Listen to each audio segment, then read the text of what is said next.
सुमन कुमार पूछ रहे हैं, गुरुजी मृत्यु जिसके यहाँ हुई है वहां भोज करना चाहिए या नहीं, प्लीज बताएं। सबसे पहले ये जानिए मृत्यु भोज होता क्या है और मृत्यु भोज किसे कहते हैं और वो करता कौन है। ये नॉर्मली लोगों को नहीं मालूम। तो सुनिए, जब भी हमारे यहां कोई व्यक्ति मर जाता है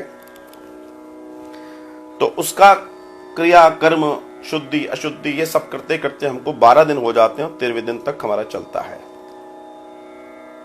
इसका दर्शन क्या है? उन 12 दिनों का भोजन जो हम एक एक दिन कर रहे हैं, जो शरीर गया है और लौट के आया है, जो अंगुष्ठ के समान आपके घर में है, इस पूरे भोजन को करने का दायित्व सिर्फ उन ब्राह्मणों को है जो उस दिन वो भोजन खाते हैं। ये सिर्फ उनका सामर्थ्य और किसी का नहीं है। गरुड़ पुराण में उन्हीं 12 ब्राह्मण के भोजन की चर्चा है। एक दशमी के दिन 10 गात्र होता है, उस दिन एक खा लेते हैं, उसके बाद 12 ब्राह्मण खाते हैं।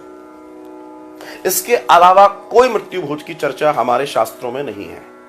आप उठा के लाइए, एक भी शास्त्र में आपको नहीं मिलेगी। लेकिन हुआ क्या, ये जो आप मृत्यु भोज पर भंडारे देखते हैं, रिश्तेदार देखते हैं, सब देखते हैं, ये क्या है? ये लोकाचार है। लोकाचार, हाँ लोकाचार। और इससे बदनाम हुई ये त्रयोदशी, ये मृत्यु भोज की परंपरा। लेकिन इसके पीछे का रीजन तो जानो क्या है। उस पूरे के पूरे दर्शन में उस ब्राह्मण के शरीर को निमित्त बनाकर हमने सारे श्राद्ध कर दिए। अब लोगों ने कहा 12 दिन हो गए, पूजा पाठ चलती रही, तब तक तो ठीक था, अब क्या होगा जिसके यहां कोई मर गया, वो बेचारा इस शोक से बाहर कैसे निकले। तो फिर कुछ रिश्तेदारों को बोल दिया तुम भी आ जाना खाने, फिर कुछ नातेदारों को बोल दिया, फिर कुछ मित्रों को बोल दिया, फिर सबको बोल दिया। वो लोग भी आ गए।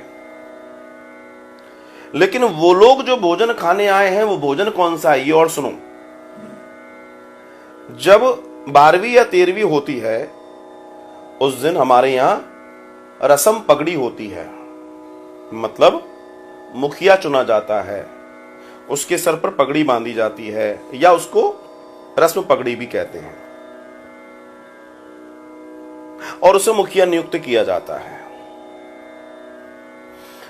असल में सामान्य लोग, ब्राह्मण 13-12 ब्राह्मण के अलावा सामान्य लोग जो भोजन करने जाते हैं वो उस रस्म पगड़ी उत्सव का भोजन लेने जाते हैं कि अब इस घर का सदस्य मुखिया ये है, इसकी पार्टी है वो। अब आप कहेंगे एक तरफ तो मृत्यु भोज हुआ, मतलब 13वीं हो गई, अब इतना शोक में एकदम ये पार्टी कैसे? ये जरूरी थी। हम लोग बहुत बड़ी मेंटेलिटी से लोग आते हैं, हमारा विजन बहुत क्लियर है।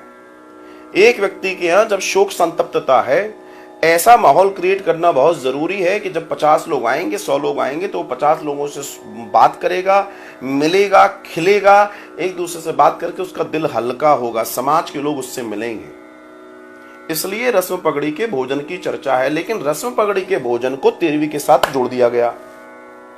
लोग उसको एक ही समझते हैं, ये दोनों अलग अलग हैं।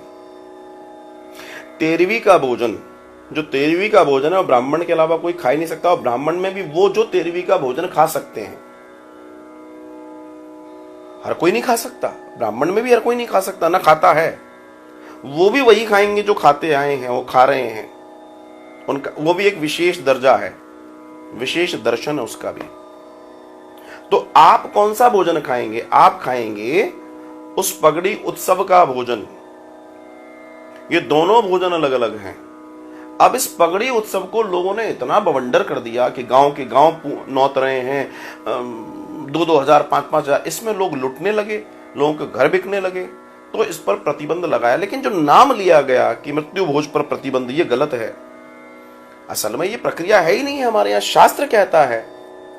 तो इसलिए आप अगर कोई भोजन कर रहे हैं तो वो उसका भोजन है, ना कि मृत्यु या त्रयोदशी का भोजन है। बस इतना सा समझ लीजिए, आपका कल्याण हो जाएगा भैया।